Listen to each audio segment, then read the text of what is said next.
E chegou o momento de farmacologia. Adoro, adoro fármaco. Vamos falar do processo de absorção. Gente, a absorção é a transferência de um fármaco do seu local de administração até a corrente sanguínea. É só, não tem mistério. Local de administração, corrente sanguínea. Mecanismo de absorção de fármacos a partir do TGI. Sim, porque se você pega fármacos que não vai ter metabolismo de primeira passagem, que vão ser colocados na corrente sanguínea diretamente, você não vai ter o processo de absorção através das membranas celulares ali, por exemplo, do trato gastrointestinal. Então, vamos falar principalmente do processo de absorção ligado ao trato gastrointestinal. A gente tem processos de difusão passiva. O fármaco, para ele se difundir através das membranas celulares, ele tem que ser muito lipofílico. A gente vai falar sobre isso. Difusão facilitada, que ele vai utilizar canais, né? Geralmente, os fármacos que a gente utiliza, eles mimetizam substâncias orgânicas que a gente tem. Então, essas substâncias têm canais específicos, substâncias endógenas, têm canais específicos que elas conseguem ultrapassar as membranas e esse fármaco vai utilizar esse tipo de difusão sem gasto de energia. A gente tem o transporte ativo também, mimetizando substâncias orgânicas endógenas. Ele vai se ligar a certos receptores para transporte, vai ser com gasto de energia. Ah, uma coisa importante. Esse tipo de difusão facilitada, ela não requer energia, mas já pode saturar. A difusão passiva, ela só depende da quantidade que esse fármaco está do lado de fora para o lado de dentro. Se ele está em maior quantidade do lado de fora, ele tende a passar, porque ele vai do meio que tem muitas moléculas para o meio que tem menos moléculas, ele vai se difundir. Essa é a difusão passiva sem gasto de energia. E essa difusão facilitada, como ela vai depender de um canal, esse canal pode saturar sim.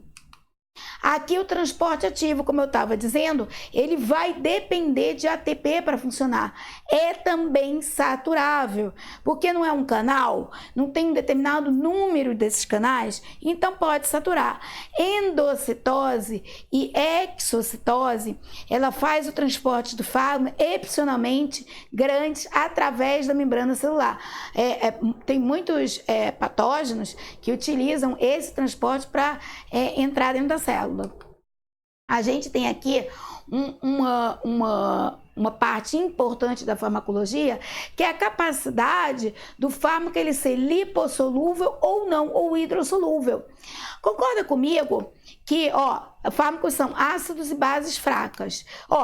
Essa parte aqui é importante. Concorda comigo que a nossa membrana, ela é lipídica? Ela é uma membrana em grande parte lipídica, então lipoproteica, né? A gente está aqui com um mosaico fluido. Esse fármaco que vai passar por ela é um fármaco que tem que ser apolar, igual a ela. Então, quanto mais lipossolúvel esse fármaco, mais ele passa pelas nossas membranas. Então, essa capacidade dele ser lipossolúvel é uma capacidade que ele tem de se difundir melhor do que fármacos hidrossolúveis. Fármacos, repetindo, são sempre bases e ácidos fracos. E aqui, a gente tem a parte não ionizada, lipossolúvel, passa livremente pela membrana. E a gente tem aqui, por exemplo, a barreira hematoencefálica. Fármacos não ionizáveis conseguem atravessar a barreira hematoencefálica. Fármacos lipídicos, fármacos iônicos não conseguem ultrapassar a barreira hematoencefálica. pKa. Tá, vamos entrar agora na parte técnica e explicar como um fármaco pode ser absorvido em determinadas regiões do corpo, partes do nosso trato gastrointestinal, TGI. Quando a gente ouve falar de pKa e dessa equação, todo mundo arregala o olho. Meu Deus, log! Não! Existe uma maneira fácil de você memorizar isso.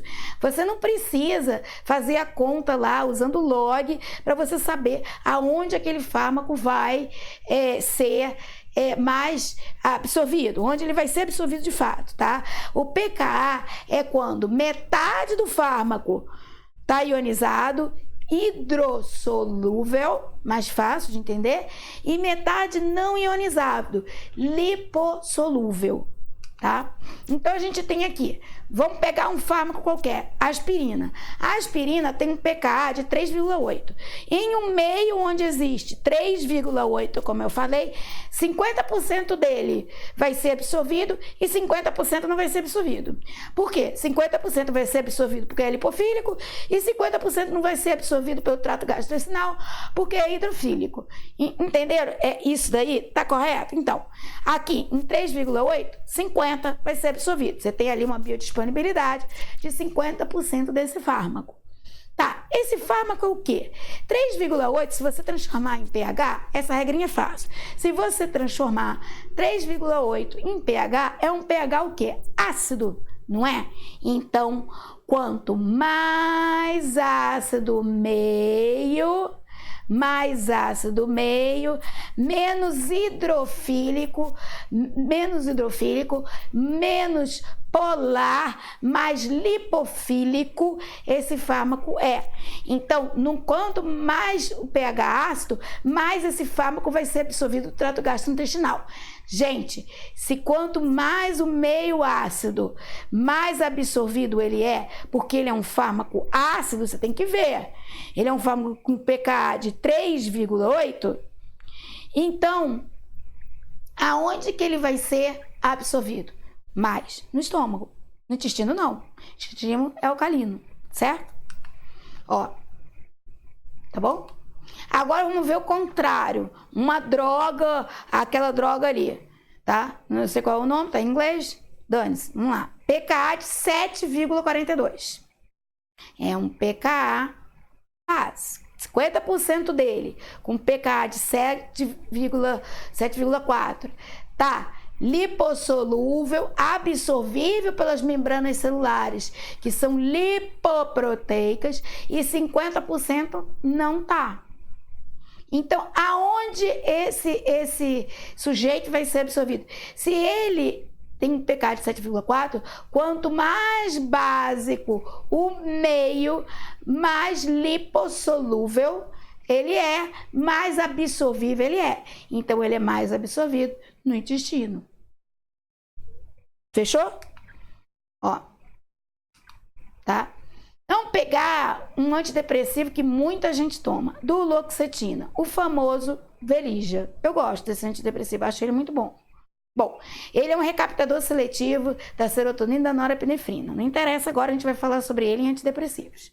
Ele tem um pKa de 9,7. Num pH de 9,7, 50% está hidrossolúvel, ionizado, 50% está lipossolúvel, tá polar. Então, onde esse cara que é alcalino, tá?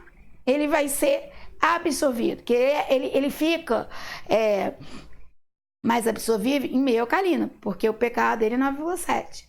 É lógico que é no intestino, né? Então, esse cara vai ser absorvido no trato gastrointestinal, no intestino. Beleza? Agora vamos falar de uma etapa final da nossa aula, rapidinha, sobre absorção, que não é difícil. A gente vai ter também distribuição, excreção, outro tipo de aula. Mas área de membrana.